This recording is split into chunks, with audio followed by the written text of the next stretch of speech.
يا سمر البنت الجديدة.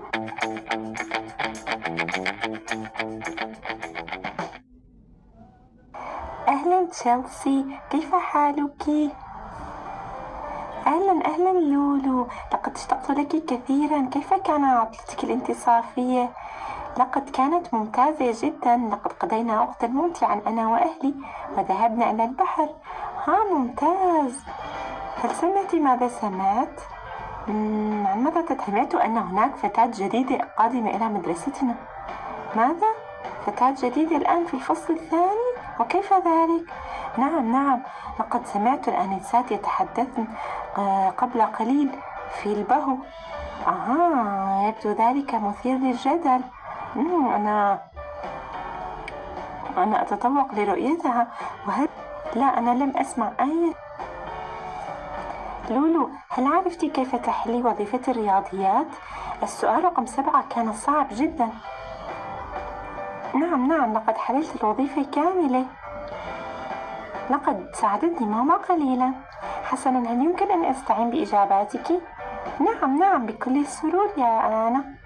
حسنا، هيا نذهب إلى الصف. السلام عليكم يا بنات، كيف كانت عطلتكم الانتصافية؟ كانت العطلة ممتازة يا أنسة فلة. حسنا، سوف آخذ الحضور. أين نورة؟ لا أعرف يا أنسة، ولكن يبدو أن نورة قد غابت اليوم عن المدرسة، لعله لخير. أريد أن أخبركم بشيء. هناك فتاة جديدة قادمة إلى الصف اليوم. أرجو منكم أن تعاملوها بشكل حسن وتعطوها فكرة ممتازة عن مدرستنا وصفنا الجميل. واو، حسنا يا آنسة.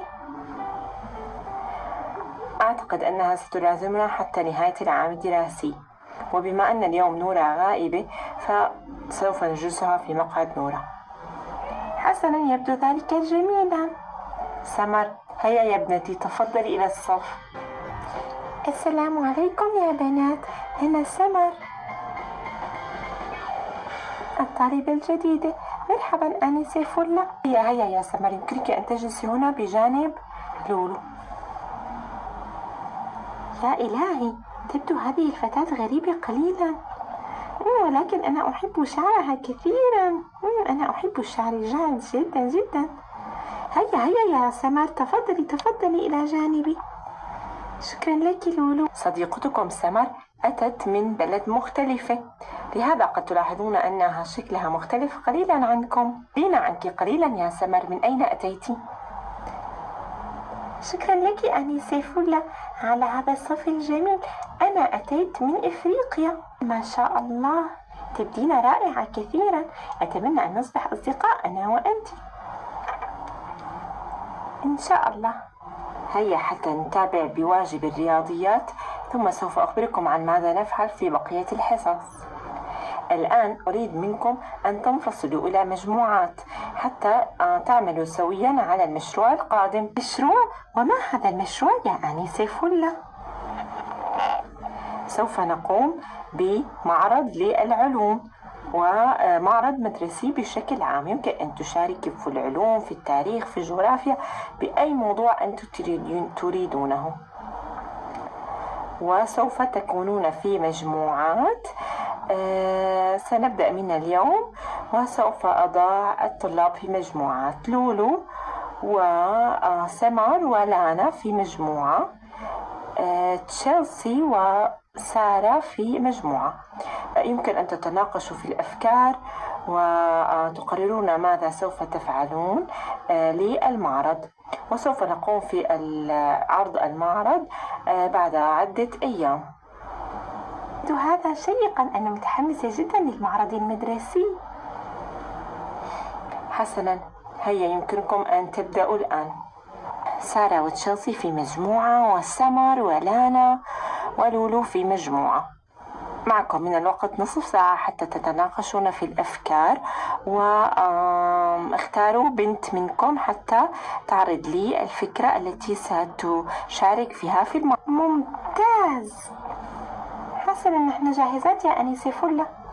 حسنا، أنا سوف أجلس على المكتب وأراقبكم من بعيد. يرجو أن لا تضيعوا الوقت. رأيكم أن نشارك في الرسم؟ لا، لقد قمنا بمعرض الرسم قبل هذه المرة. لا نريد. لا أعرف. حسنا، أنا سوف أقترح. ما رأيكم أن نقدم فكرة علمية، مثلا فكرة أن نصنع بركان؟ نعم، هذه الفكرة جميلة جدا. شكرا لك يا لولو على هذه الفكرة. أنا سوف أقول للآنسة فلة أنني قدمت هذه الفكرة وسوف تعطيني العلامة الكاملة. ماذا؟ لا يا سمر، هذه كانت فكرتي من البداية، ولكن أنا أحببت الفكرة والآنسة فلة لن تعرف أنني فعلت هذا. لا، أنا سوف أخبرها، وهذه لانا شاهدة على كلامك. تريدين أن تسرقي أفكاري؟ هذا ليس عدلا. حسنا، سوف أريك يا لولو، وسوف أفضحك في كل المدرسة أنك سرقت أفكاري. فكرتي أنا التي قمت بالفكرة أولا، ولكن لا أحد يعرف بذلك. لا، كيف لا أحد يعرف؟ هذه لانا شاهدة، والله شاهد على كلامي. حسنا، أنا سوف أشكيك الآنسة فلة. ما رأيك يا سارة أن نقدم فكرة لا أعرف. أعطينا فكرة يا سارة، هيا أطلبي. ما رأيك أن نقدم فكرة عن أحرف اللغة الإنجليزية؟ تقصدين فكرة أدبية؟ يبدو ذلك مثيرا، سوف نقوم بأفكار مذهلة حتى نعرضها في المعرض. حسنا يا بنات، لقد انتهى الوقت. هيا أخبرني ماذا قررتم؟ أنا سيفولة، أنا وتشيلسي قررنا فكرة أحرف اللغة الإنجليزية. سوف نشارك بفكرة أدبية في المعرض. حسنا، يبدو ذلك جميلا. ومن قررت الفكرة؟ بصراحة أنها سارة يا آنسة. حسنا، سارة سوف تأخذ علامة إضافية. شكرا لك آنسة. وأنتم ماذا قررتم؟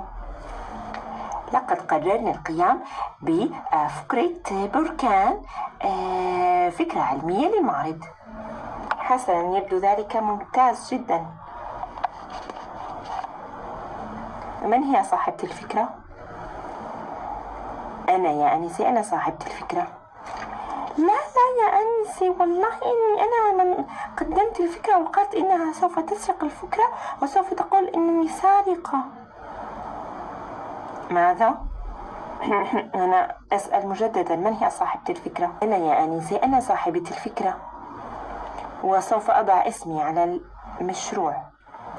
لا يا آنسة، لا، إنها فكرتي والله. اسألي لانا شاهدة على ذلك. لانا، أخبريني من قامت بتقديم الفكرة؟ أنا لا أعرف يا آنسة، أنا لا أعرف. حسنا، لولو، أنت معاقبة اليوم. هيا اجلسي هناك في الزاوية لمدة حصة كاملة لأنك لم تخبري الحقيقة. لا يا آنسة فلة، هذا ظلم. هذا ليس عدلا. لا، لماذا لم تتكلمي بالحقيقة؟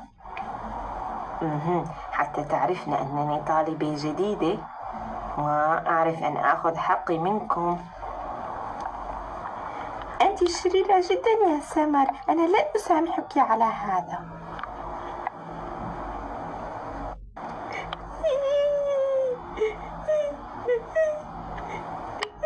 لقد ظلمتني هذه سمر البنت الجديدة. اعتقدت أننا سوف نكون أصدقاء، لكنها شريرة جدا.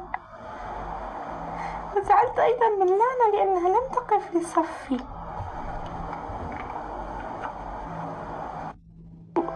يا الله، شعراتها كتير ناعمين وحلوين. شوفوا لونهم شو حلوة، وعيونها خضر، وهي مواعيها مكتوب on love، ولابسة وردات، من هون زهر، ولابسة بوط أبيض. واو شو حلوة، شوفوا شو حلوة، كتير حبيتها. يلا هلأ لنفتح